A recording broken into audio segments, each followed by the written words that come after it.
Welcome back to another Kyle's Creations. Well, as you can see here, we've got ourselves another Chinese wonder. And I mean, this one's supposedly a little bit nicer. This is what they call the Ice Bear. It's a company out of Washington State. I mean, it's still made in China, but their quality control is a little bit better. I mean, just looking around at it, I mean, it seems a little bit beefier. A couple of nicer things on it, but basically it's a Chinese, ATV.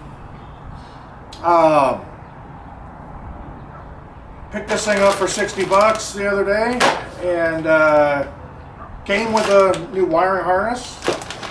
There is no wiring harness anywhere on this thing other than what's coming out of the engine.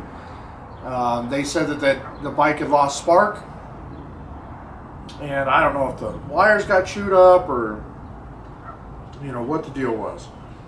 But the nice thing about this bike is it is a 125. It does have it's a 3-speed transmission, so it's just drive, neutral, and reverse. So it does have reverse, which is good. So we're going to do a little bit of testing on the engine itself. Make sure that the stator and all those components are good, and then we're going to put a wiring harness on it and see if we can't get this bike to spark and make all the magical engine noises that we need it to make. So, and then of course we'll go through and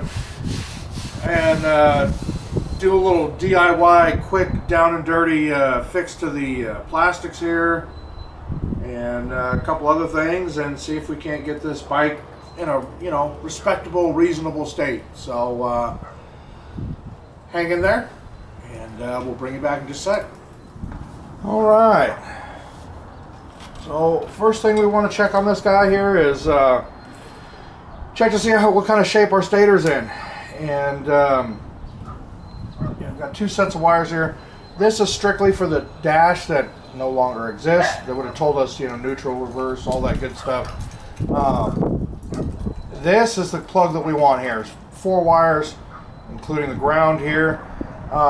Basically, I'm going to check first is to make sure there's a ground, because if you don't have ground, you don't have anything.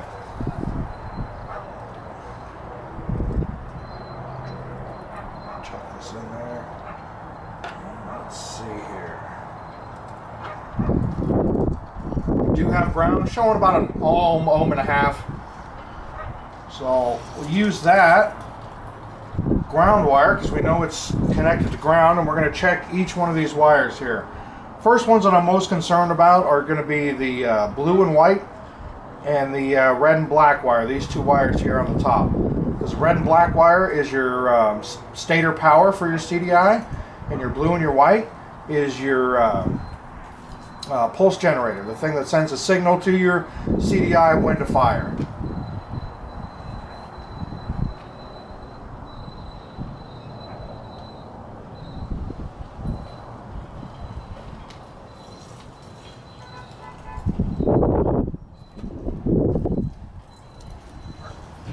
Well, pulse generator is okay. It's at about 125 ohms.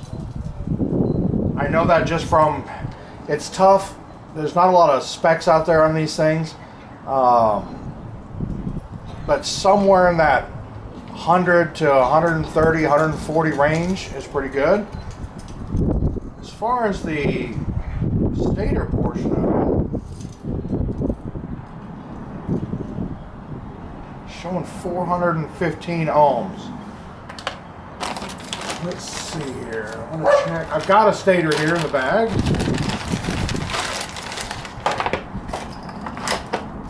We are going to check it against this one.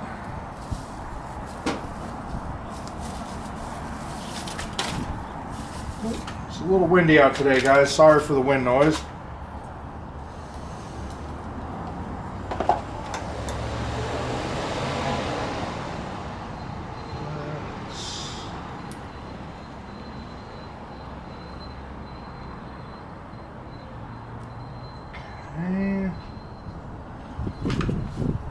Let's see what this one says. Okay. This one says 495 ohms.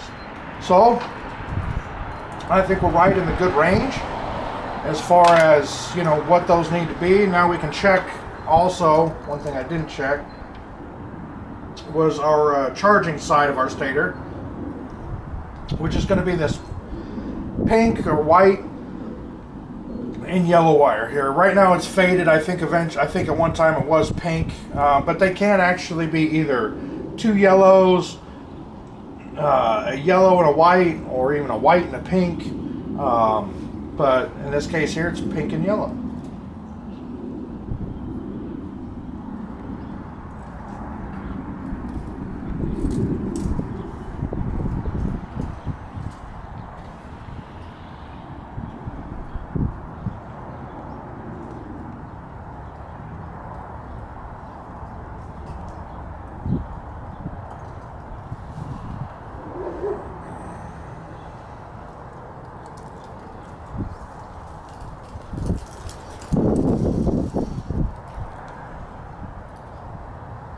Okay, well, this stator must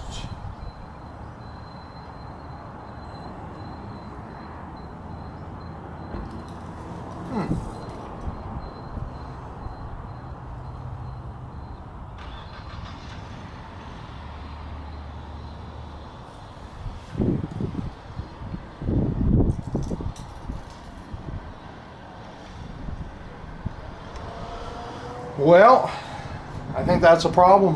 One of the problems with this bike is that we have got no continuity on our charging side of our stator, which would suck because this bike would run for a little while and then, you know, start a few times and then stop starting. So, because when you go, it's not going from ground. For whatever reason, we're not getting continuity from ground to these wires here. And the same thing here, we're not getting, even on the new stator, we're not getting anything from ground. And this one obviously has two yellow wires. But when you go between the two yellow wires, we get about 2.5 ohms, which is all right, because usually if you can test them individually, they're usually right around 1.2 ohms, something like that. So that's, you know, that checks out. So yeah, it looks like the first thing on the docket is to change out the stator, which is pretty simple. Pretty simple task. I mean, on here we've got to take off the shift lever, and then there's about 4 bolts here. This comes off. Then there's usually 2 to 3 bolts that hold the stator on and the pulse generator. And you just, you know, pay attention to it, and when you take it off, take some pictures if you need to take some pictures, and it's usually pretty straightforward. So we're going to get after that and get this taken off, and that is going to be the first place we're going to start. So bring you back, I'm not sure when, but we're going to start trying to, you know, all this is pretty plug and play because it's all put together. You know, we're going to start trying to, you know, get this wiring harness all installed and hooked up, all that good stuff. So, you know, we'll see where we get to, and we'll turn the camera back on. Maybe we'll, it's pretty, I mean, this is pretty easy. I mean, it's, you know, it's kind of a pain. I mean, kind of remember where everything was on the bike. But I think what I'll do is I'll get this all installed, and then I'll just bring you back when, you know, we've got this all put together and ready to see if we can't get some spark out of it. So, see you in a minute. Alright, so we got the stator cover off, which has the stator located on the inside there. And no worries, basically you've got 2 8mm, well, 3 8mm, 1, 2, and 3, and then 2 Phillips here that are holding the pulse generator on. And I don't know how well it's going to come across. Let's see here. But where is it? right here, this little connector right there is all scorched and burnt. And you can kind of barely see right there. You can see the faint hint of that pink wire that's going to that connection. And that is why we don't have a charging circuit on this bike. So, pretty simple. You know, it showed you the inside and that kind of thing there. So I'm going to get this apart, flip everything over, and get this back on the bike and start wiring it up.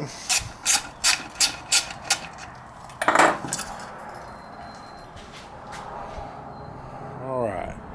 Hey YouTube, we're back again. As you can see, we got the wiring harness on there. It's a little bit of a mess right now, but it does run and start the bike and everything. Just got a battery jumper for time being till I get the right size one for it. But well, we had a little bit of a trouble, and it was specifically with this guy here. A lot of times when they put these harnesses together, they'll build the main part of the harness one way, and then they'll throw in all the accessories like the CDI and the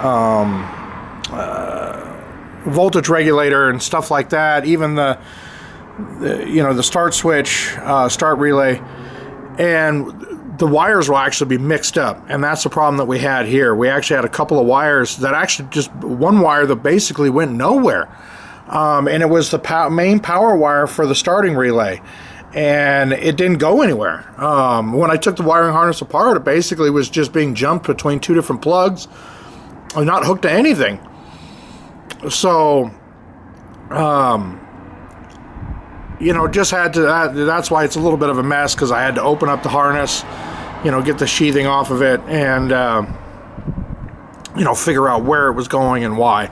I have cut. As you can see here, I have cut the wires for the headlights, because the headlights are no good in this thing, and tail lights, and I'm not really planning on running headlight tail lights on this thing. I mean, it's just going to be a little bit of a runner, you know, nothing you're going to want to be really running at night anyway, you know. So, but just basically had to, you know, go into there and figure out what two color wires are running the bottom, you know, the bottom switch that's down there on the bottom.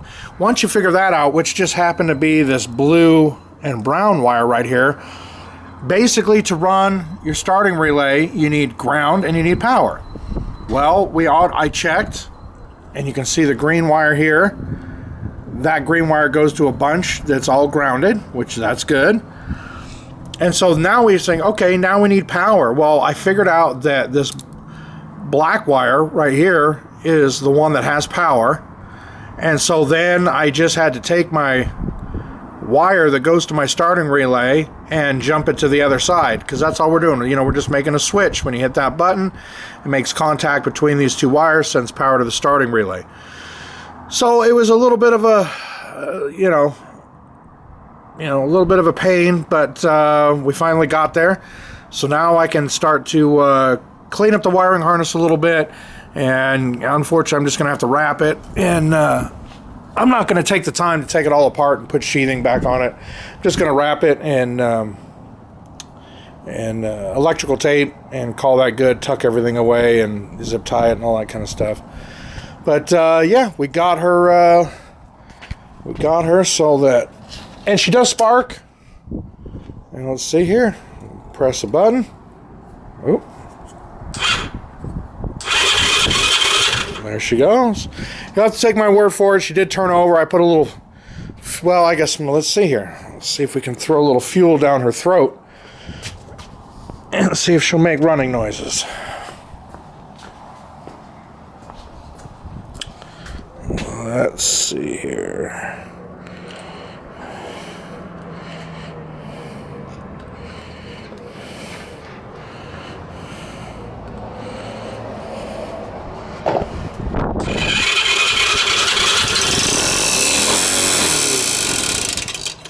Okay, she does make noises. She is kind of loud and noisy, and the engine doesn't sound all that great, but we're Maybe that's, I don't know, who knows, maybe it's just an exhaust leak or something we'll hope for, but yeah, she does run, and she's ready to rock and roll. So this is going to be a little bit ongoing thing. This is just kind of the first part on how to kind of figure out how to put a wiring harness on here, and then we'll come back with you once we you know, start doing a little bit more of the cosmetic stuff on this thing, and we'll go from there. Thank you for watching, guys, and yeah, you know, like, subscribe, all that good stuff, and we'll see you in a bit.